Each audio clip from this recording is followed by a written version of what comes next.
Hello, fellow cyborgs, and welcome to my TBR Clear Out Readathon Wrap Up. Katie from Books and Things hosted this month-long readathon back in April of 2020. I participated, and today I am going to show you the books that I read off of my physical TBR that had been there the longest or had the most pressure on me to read, and I'm going to tell you about them in ascending order from least to most preferred. This is a Treasury of Mark Twain, and this includes a bunch of different articles and short stories. I can't tell if these are fiction or if he actually wrote these as nonfiction from Mark Twain. I DNF'd this and gave it 1 out of 5 stars. I read over 100 pages in this, which is at least a third of it. I started reading the stories just as they were presented in the book, but as I continued to not enjoy it, I did skip around to the stories that sounded like they would interest me. But overall, I found Mark Twain's humor to be mean-spirited. His writing style is also not super easy to get into, so having to work my way through the actual language and then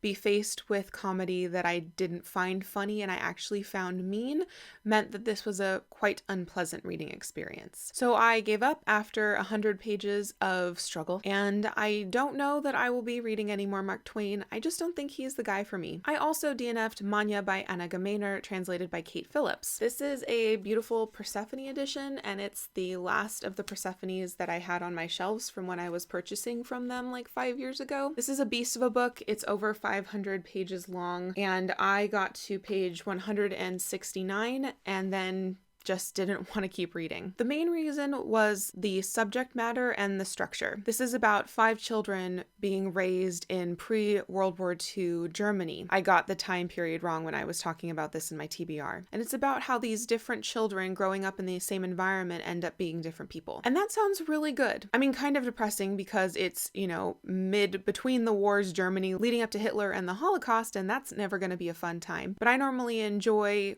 World War I, interwar, and World War II fiction, and I was eager to learn more about the German people at this time. But it turns out that that actually isn't a particularly good idea during a pandemic. It's not happy, fun times, and so this got to be kind of emotionally draining. The other thing is that at page 169, the children are still infants, haven't actually met each other or befriended each other. I was really perplexed by this pacing. I was expecting a story through the eyes of children to maybe dampen down some of the bad things that were happening at this time. But instead, through page 169, this is just about their parents and their families, and some of them are pretty bleak. So I didn't have the heart or patience to finish this, and I DNF'd it at 2 stars, and I will not be finishing it. However, I will probably be adding to my Persephone collection once the post system is back to normal. Then I finally got to Death of a Salesman, which is a play by Arthur Miller. This takes place in New York in the 1950s,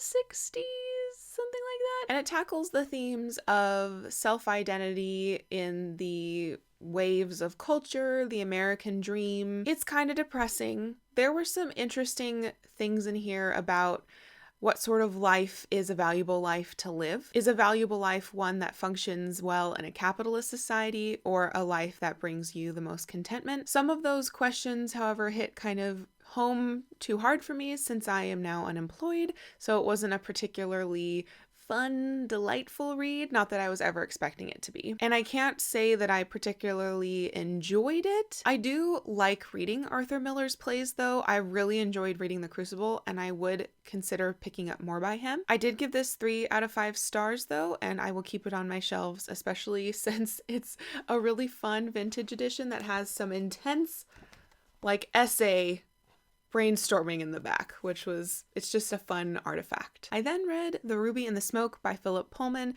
mostly because my mom had binged the series and wanted to talk to me about at least the first book. I had seen the movie adaptation of this before reading it, and as I read it, a lot of the twists and turns from the movie came to the forefront of my mind, so there weren't a lot of plot twists and shocks in here for me, unfortunately. But this takes place in Victorian London. Sally Lockhart is 16 and newly orphaned, and she's trying to figure out a mystery surrounding her father's death. There's also a ruby involved, as the title might suggest. Overall, though, as far as gritty Victorian London mysteries go, this was a fairly easy and light read. It was very fast to get through. The characterization is snappy and quick. However, the plot is quite complicated. And I don't think if I had not seen the movie adaptation before, that I would have been able to keep in track what was important and who was important and what was actually going on. I would be interested in continuing on with the series. I do have the second book already on my physical TBR, so I'll get to that sometime later this year. I also finished the ebook I was working on, Gooseberry Bluff Community College of Magic, The 13th Writ by David J. Schwartz. This was a reread of a ebook. I originally started reading this when I first got my Kindle, I think about in 2012. It was part of the serial thing that Kindle was doing. This is about Joy, who is a new teacher at Gooseberry Bluff, which is a community college of magic. She has face blindness, but also fortunately can read the auras of people, which kind of complicates meeting new people and identifying the people she's speaking with. Oh, and I forgot to mention, she's also an undercover agent for the Federal Bureau Magic Association Agency, whatever it's called, because there have been demon attacks happening worldwide that are a huge problem, and she needs to get to the bottom of it. For a bulk of this, I really enjoyed it. I really enjoyed exploring her face blindness and how that would just interact with her daily life. I liked the characters. They felt like real people. They were fleshed out. They were quirky, but not incredibly so. I enjoyed hearing about a magical community college and wished that I could go there. It was overall a lighthearted, well-built urban fantasy. However, the climax and resolution of the book, which is what I remember reading, happened at like 50% of the way through, and the second half of the book was very different and at the end very rushed. This felt more like the first two books of a trilogy smushed together, but in such a compact and condensed way that it became a little less comprehensible and enjoyable toward the second half of the book. I wish that we could have split the two halves of this story into two different books and fleshed things out a little bit more. There were a lot more character relationships that could have been explored, magic systems to be explored,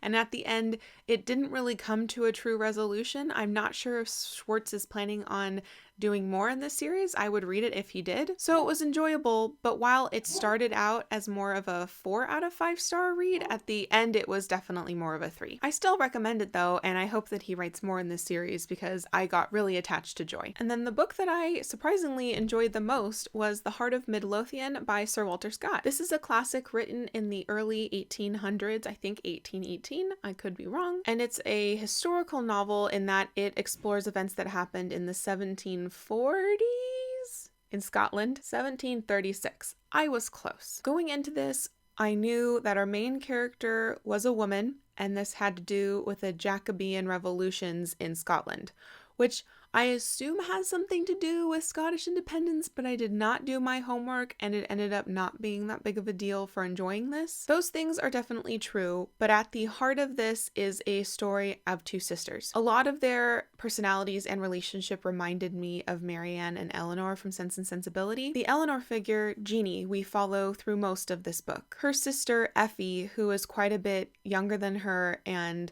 less pious, more rambunctious. She's just a young person wanting to have fun. Effie has been accused and imprisoned of murdering her newborn illegitimate child. So the plot of this focuses around the ramifications of this accusation and imprisonment within Effie's family, and then Jeannie's journey to try to save her sister's life. Surrounding this heart of the story, there are riots, there are prison breaks, there are mistaken identities, there are road trips, there are audiences with royals. It's pretty darn exciting, actually. The main struggle for this is not only the historical context that a modern reader would have probably very little knowledge of, but also the use not only of the Scottish dialect in written form with the characters speaking, but also the use of Latin phrases as pertains to the law, and I think also just Sir Walter Scott liking to use them. Those things definitely slow down the reading experience, but are really rewarding toward the end when you can read these sentences that are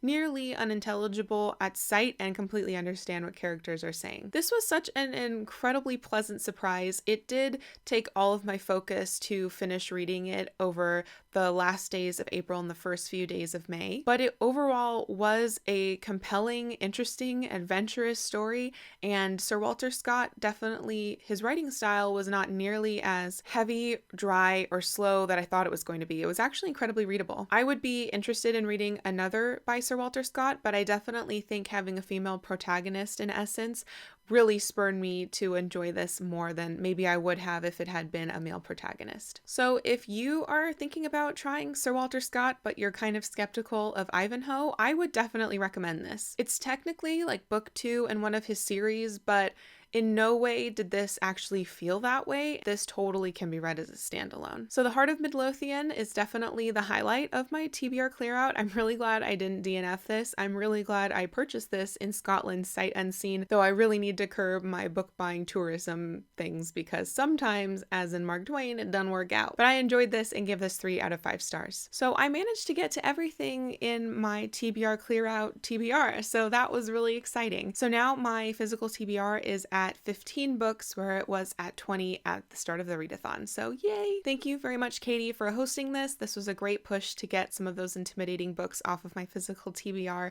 and to find a book that I actually quite enjoyed. Please let me know in the comments down below the highlight of your TBR clear out readathon. What book was surprisingly good at the end of this journey? And until next time, read your own physical TBR and continue to be lovely.